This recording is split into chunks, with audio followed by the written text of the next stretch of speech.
Hello fellow Shadows, welcome to another video, and today we're going to talk about how my favorite Jedi of the prequels, who this lightsaber belongs to, at D23, got confirmed pretty much at the end of the Star Wars news to have his own TV series on D23.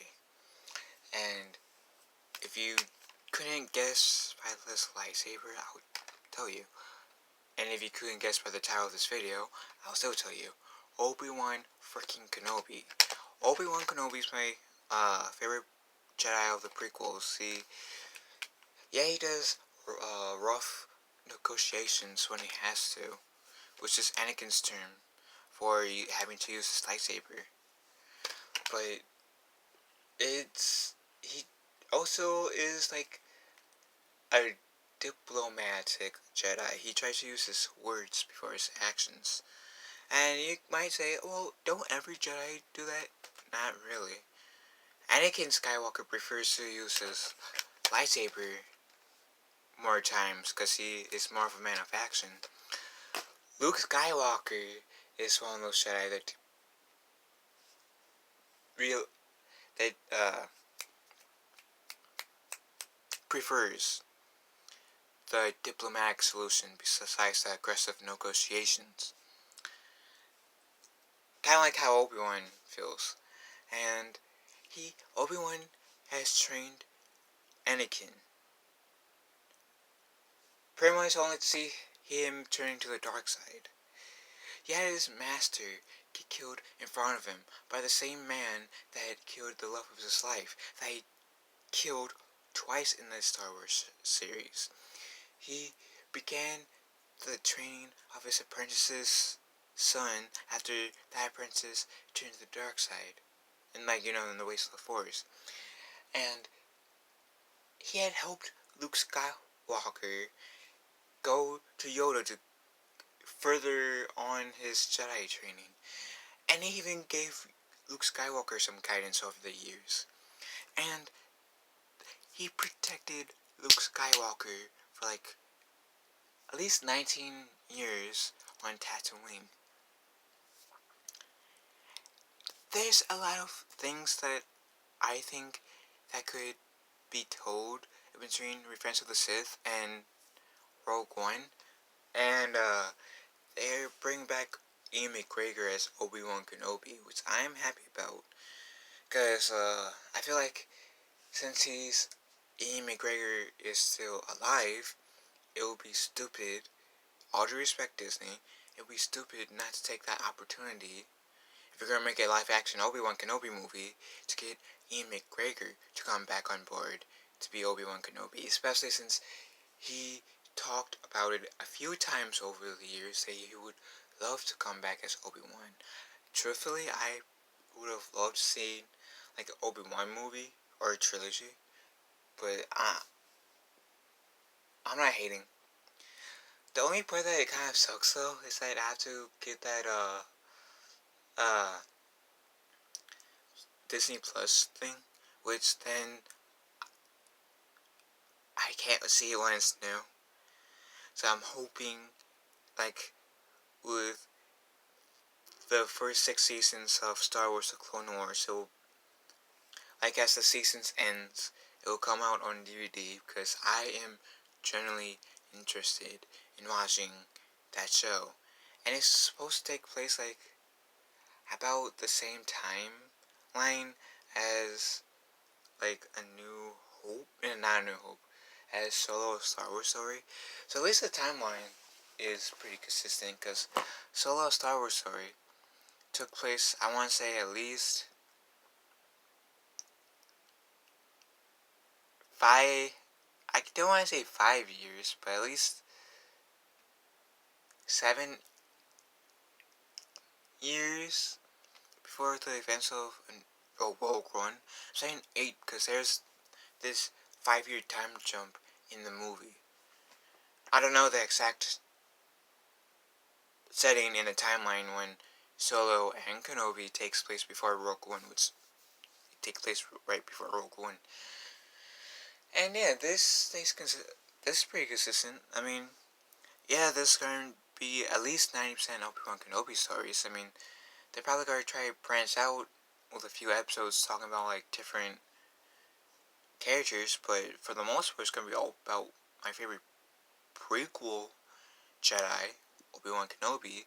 And it'd be awesome to see how similar this series is to the book. Because there's this book that's now Legends being old canon, that has Obi-Wan trying to oversee Luke Skywalker's safety, keeping his distance so he won't attract any unwanted guests, trying to adjust to the hermit life, from being a Jedi, and trying to hide the fact that he is a Jedi Knight. So he also sees that we also see the origins of how Obi-Wan changes his name from Obi-Wan to Ben, which, I mean, we got, which I'm hoping we'll see in the show. I'm hoping we'll be able to see how Obi-Wan got his name Ben, because, you know, it might not be exactly necessary per se to see how Obi-Wan adapted the name Ben. It would still, it'd be one of those cool things that we don't need, that I still want to see happen. Now in the book, Kenobi, yeah, it says that Obi-Wan got his name from, the Bestin name. Since Best, and he took, I guess, Ben from the first three letters of Bestin. No, B T B Bestine. So he just took out the I and the T and the S and the last D after the E to make Ben. And we also see him trying to communicate with the Qui-Gon Jinn. I mean, will we see Liam Neeson in the show? I don't know, I'm hoping. I mean, Liam Neeson, I remember hearing Liam Neeson saying, at least hear rumors saying, Liam Neeson was done with action roles. But here's the thing. Liam Neeson can honestly grow his hair out, of course, and his beard. And he can reprise his role as Qui-Gon Jinn. He did that in the Clone Wars. Force Ghost as, I don't remember seeing any Force Ghosts, do some action. We see Force Ghosts make contact with the physical world, like when Obi-Wan sat on that log in Return of the Jedi, when Obi-Wan confirmed that Leia and Vader are his father, or his sister and father. And we saw in The Last Jedi when Yoda whacks Luke on the arm and on the nose, when Yoda pretty much said, "Get over what happened about Ben Solo. You need to get back out there." I mean, so, but yeah, it would still be cool. It would be cool to see Qui-Gon kind of mentoring Obi-Wan. I don't mind seeing. I don't really need to see Qui-Gon exactly training Obi-Wan how to transcend death, but like maybe for like a first few episodes, like maybe for like 2 episodes, it would be cool to see Liam Neeson reprising his role as Qui-Gon Jinn just for the Obi-Wan Kenobi series, who has yet to be in production. It would be cool. And like I said, he doesn't need to do any action scenes, because Qui-Gon, as the Force Ghost, as far as I'm aware, they don't do combat. But then, like, within, like, have Qui-Gon go in, like, an episode or 2 as cameo, but then also have Obi-Wan, in a lot of the episodes, try to communicate with Qui-Gon, but fail. that'd be also a nice tease to that book that I have referred to. That also explains kind of some of Obi-Wan's adventures in uh on Tatooine in between Revenge of the Sith and Rogue One. I don't care if it's Legends. That book will always be not common, canon to me. It'll always be canon to me. And there, I mean, Disney Plus is going to spit out like one episode weekly, so it's going to give us something to look for once the Obi-Wan Kenobi series starts. I think in like 2022, I believe. When we get episodes, but I mean, there's a lot of juicy stories we can get from Obi-Wan. I'm hoping it will last at least 2 seasons, at the very least. And if I enjoyed the first 2 seasons, I'm hoping it will pick up for a third season. But yeah, there's a lot of juicy stories about Obi-Wan in there. And since in this first in canon, we know that Darth Maul is alive, maybe we can see him make a cameo in there. I don't know how that will work, because we don't see Darth Maul know about where Obi-Wan is up until like Rebels. Was by the Rebels time, Obi-Wan already has gray hair and stuff. And unless they do like computer animated Ian McGregor's face to look like Sir Alice Goodness' face, I don't know. Like as like this series finale, them having Ian McGregor's face CGI to look like Alice Goodness' face. I don't know how they will incorporate Darth Maul. Maybe Obi-Wan will have visions of Darth Maul. It'd be cool to see Obi-Wan having visions of Anakin, as like the Force giving hints to Obi-Wan that Anakin didn't die from his wounds on Mustafar, which in the Kenobi book, Obi-Wan does believe that Anakin is dead, that was the end of Anakin, that he did not live on as Darth Vader. And we don't even know exactly when Obi-Wan finds out that Anakin survived and has lived for like around 20 years as Darth Vader. He knew about Darth Vader. I mean, he knew because right before his duel with Anakin on Mustafar, he found out that Anakin went to the dark side and became a Sith, calling himself Darth Vader. So, of course, there's going to be someone who mentions Darth Vader, and that's basically when Obi-Wan's going to click, saying, oh crap, Anakin did not die on Mustafar. That's another thing that, that's one avenue that the show can take.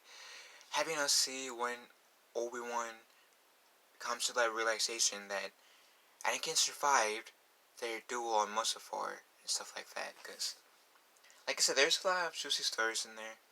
Like with the whole Qui-Gon thing, Obi-Wan trying to communicate with Qui-Gon, and him only having luck like once or twice since in his Tatooine and as adventures on Tatooine, and then for the most part not have any luck. Like he did not have any luck in the Kenobi book. Finding out that Anakin's alive, but have it be like towards the end of like the first season at least, if we're gonna do that. I don't want it to be up the bat, because I want that mystery. Like, does Obi-Wan believe that Anakin's dead, or doesn't he? I don't know. It's a lot of, like, and maybe if we do, I don't know how far off this will be from the Revenge of the Sith, but even if we get like a 5-year-old kid who plays as Luke Skywalker, and 5-year-old kid who plays, I think, is Biggs, because this is kind of said in one of the books that, well, it's kind of obvious that Uncle Owen doesn't like Obi-Wan. In the books, some of the books, Luke feels like Uncle Owen doesn't like Obi-Wan because he saved him and Biggs from this, from almost getting killed on Tatooine. But then I know in like some comics that like Star Wars Theory posted on his YouTube, the reason why Uncle Owen does not like Obi-Wan is because Uncle Owen blames Obi-Wan for what happened to Anakin, but as far as I'm concerned, Uncle Owen doesn't exactly know about Obi-Wan. But yeah, again, Uncle Owen and Aunt Beru might know, because in New Hope, and Aunt Beru said to Uncle Owen, he's not a farmer, Owen. He has too much of his father in him. And Owen said, that's what I'm afraid of. So maybe there's two things. Maybe Owen does know about what happened to Anakin, and maybe that's why he said, that's what I'm afraid of. Afraid of Luke turning to the dark side. Or two, maybe he doesn't know exactly that Anakin turned out to be Darth Vader. And maybe he's just scared that if Luke set out with Obi-Wan, that he'll have the same fate as Anakin did in terms of getting caught, getting murdered in action, which a lot of the galaxy thought that Anakin Skywalker got killed in Order 66. Only a few people knew the actual truth of what happened to Anakin Skywalker. But like I said, there's a lot of stories there that could easily happen.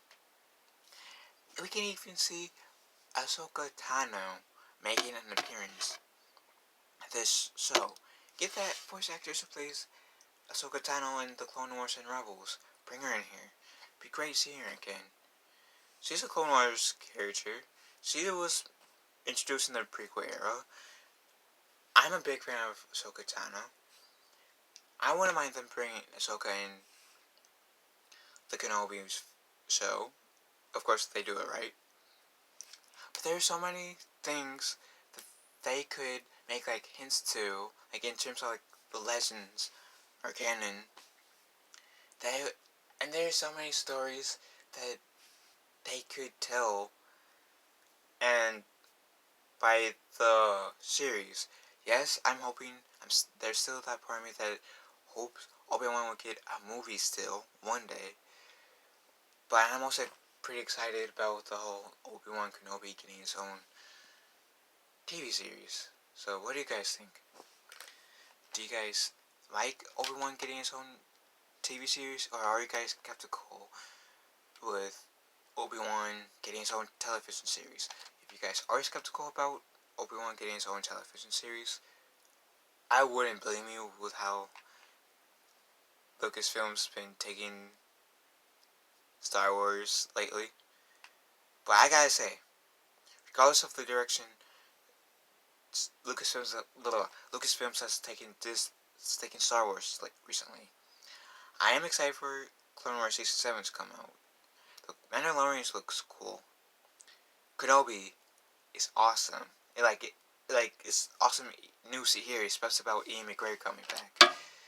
I'm excited about those three, but I'm most excited about in this order, the Clone Wars, because it was unfairly cancelled. Then Kenobi, then Mandalorian. I'm not saying Mandalorian is going to be worse of the three shows. It's just that's in the order I am in terms of excitement level. And well, Jon Favreau, he also did The Jungle Book, which is like my favorite live action Disney movie. So I got faith, and he's a massive Star Wars fan, and he also got some advice from George Lucas on Mandalorian. So I have faith in the man that the show's gonna be good, especially since it got picked up for a second season. Yet again, it was announced before The Last Jedi came out that Rian Johnson was going to make his own trilogy, and here we are with how The Last Jedi turned out. But anyways, what do you guys think about the whole Obi-Wan Kenobi news? Like it, dislike it, leave a comment below, and may the Force be with us all.